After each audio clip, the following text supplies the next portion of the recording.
Luka Magic at Derek Jones Jr. combination nagpa-showtime na naman, agad nagpalipad ng isang alley-oop. SGA nag-ala MVP, agad kumana ng isang sunod-sunod na pull-up jump shot. Kalamangan ng Dallas agad nabura sa ginawa ni SGA.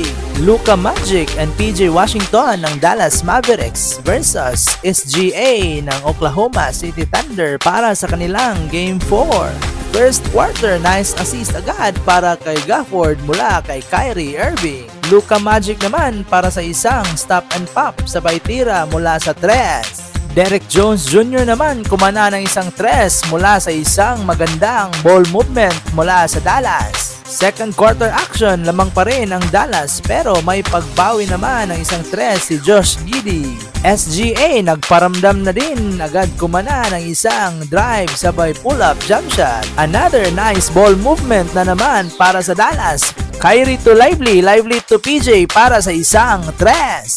Luka Magic naman para sa isang buzzer beater, agad kumana ng isang tres bago nagtapos ang second quarter. Third quarter action mula kay SGA, isang crossover, sabay drive, sabay pull-up, jump shot.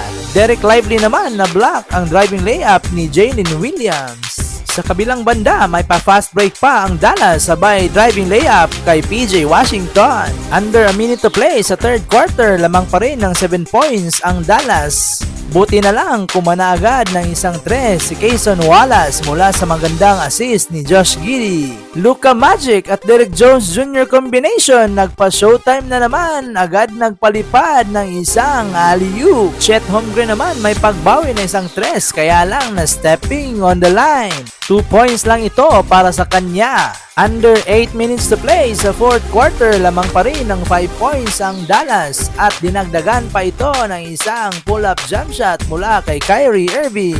Under 5 minutes to play sa fourth quarter, baba sa 4 points ang kalamangan ng Dallas nang kumana ng isang step back jump shot si SGA. SGA nag-ala MVP, agad kumana ng isang sunod-sunod na pull-up jump shot. Kalamangan ng Dallas agad nabura sa ginawa ni SGA. SGA and Chet Holmgren combination naman para sa kanilang kalamangan late in the fourth quarter. Agad kumana ng isang tres si Holmgren para sa isang magandang assist ni SGA. Jalen Williams naman para sa isang drive sabay dunk. Abante na ngayon ang 3 points ang Thunder.